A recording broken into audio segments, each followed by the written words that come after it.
You think you know the chaos of newsrooms. But America in the 1970s was a pressure cooker. Deadlines were unbreakable. Typewriters clattered, and smoke was as thick as the secrets you were chasing. Reporters hit daily quotas or risked their jobs with no internet, no safety net, just shoe leather and late-night calls. The reality behind this so-called golden age was not glamorous. It was exhausting, competitive, and everything you printed was carved in stone. So what was it really like to live each day inside that relentless machine? That story begins with the sound of the wire service bell.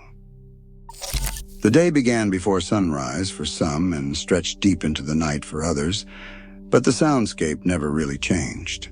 Metal desks lined up in open rows, no walls, just a bullpen of reporters and editors surrounded by the constant percussion of typewriter keys.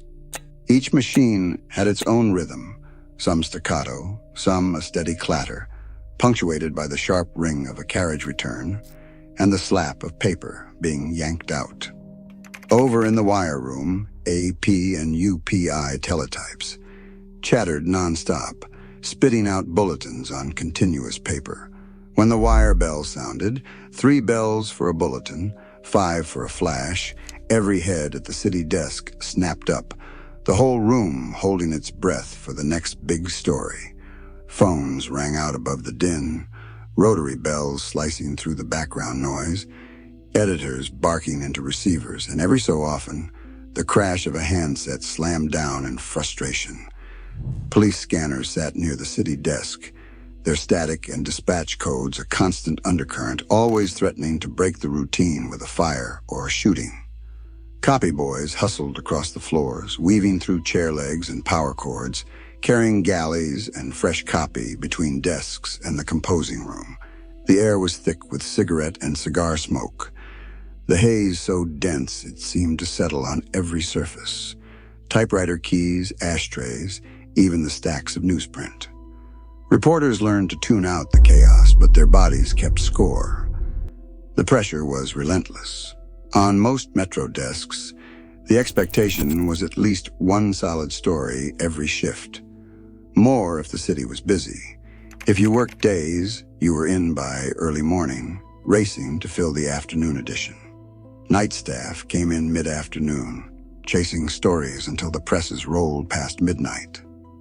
The only real silence came for a split second after a big story broke, just long enough for the room to shift into overdrive. Paste up was a race against the clock. No margin for error, no time to second guess.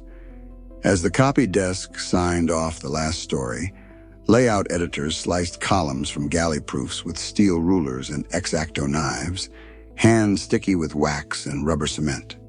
Headlines, body copy, and last-minute photos were pressed onto layout boards, each piece jostling for space.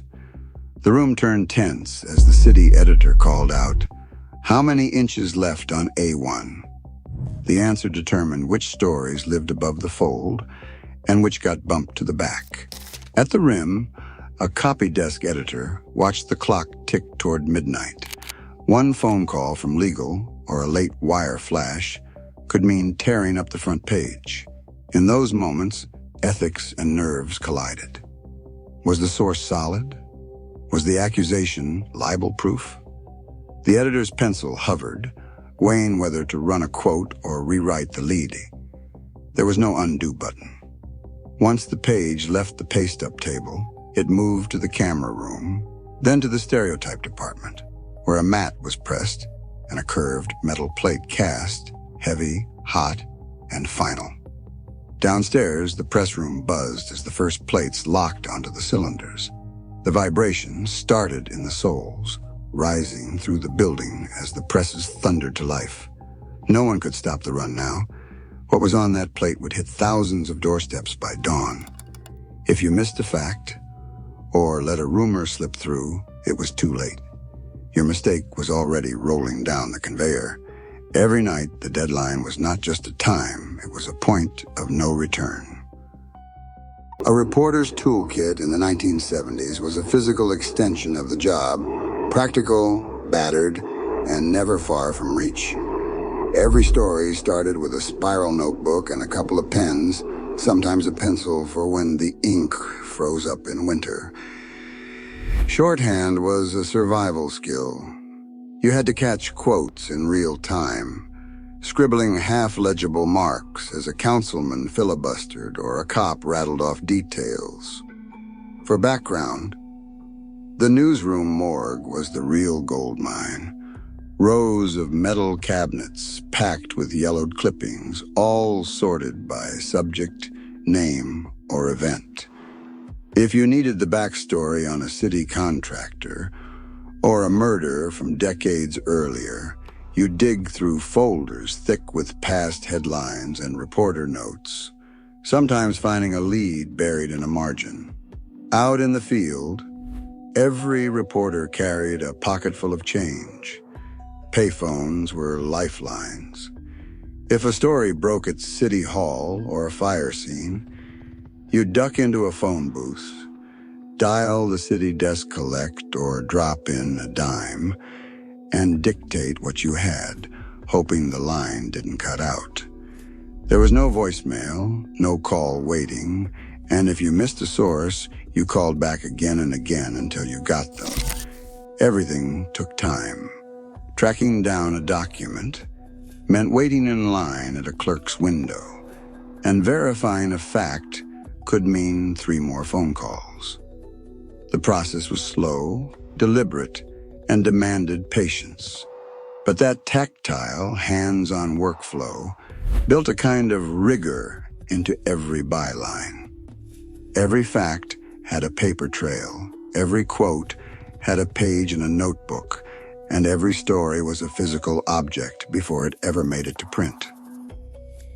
Every reporter in the 1970s newsroom knew the craft had rules, some written, but most learned by osmosis, all enforced by the clock and the copy desk.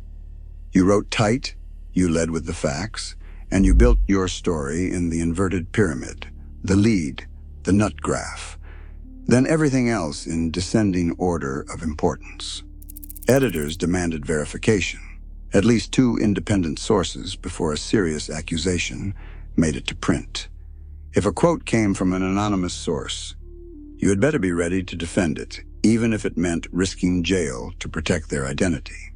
Watergate changed the calculus for everyone.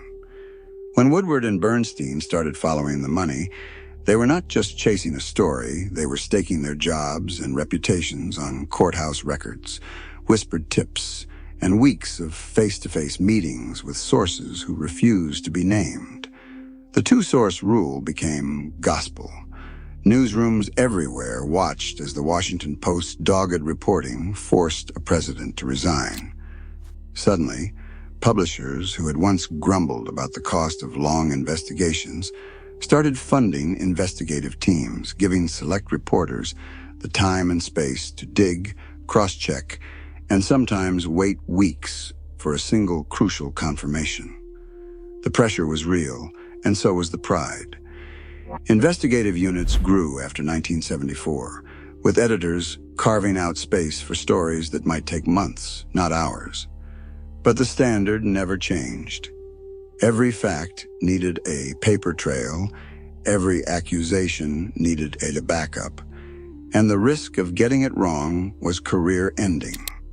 At its best, the work proved that a reporter with a notebook, a phone, and a stubborn streak could hold the most powerful people in the country to account. For every byline that landed on the front page, there was someone fighting to get out of the margins. Women were steered toward lifestyle, fashion, or food, and hard news was for the men at the center desks. You could have a master's degree and still get assigned to weddings or garden shows, while a guy with half your experience covered City Hall. One former reporter remembers being pulled off a police story and told he was needed on the features desk, that it was a tough neighborhood. For journalists of color, it was lonelier still. A black correspondent might be the only one in the room, expected to cover every protest and every neighborhood issue, but rarely trusted with the big investigations.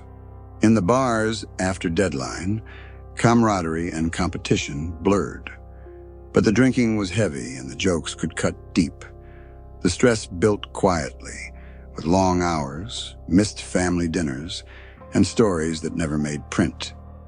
Burnout was common, and nobody talked about mental health. Pride in the work was real, but so was the private cost. A starting Metro reporter in 1975 might earn $8,000 to $12,000 a year, enough to rent a small apartment, keep a used car running, but not much more. The real value came from the union, the newspaper guild, which meant set pay scales, a grievance process, and the promise of a pension if you stayed long enough. Health insurance and vacation days were part of the deal, and for many, that security mattered more than the paycheck. Advancement was mapped out, cub reporter, then beat reporter, maybe the investigative team, or a desk job if you lasted. But by the late 1970s, cracks showed. Afternoon papers were folding in city after city. Chains were buying up independents and hiring slowed. Early computer terminals, ATEX, and similar systems started showing up, promising efficiency but drawing suspicion from old hands. The job still meant shoe leather reporting and typewriters, but the ground was shifting under every desk. Today, newsrooms are quieter, but the stakes remain. The watchdog role forged in those smoky, relentless days still anchors our democracy. Yet trust in journalism has dropped by over 30% since the 1970s. The question now is, who will do the relentless work when belief in the mission fades?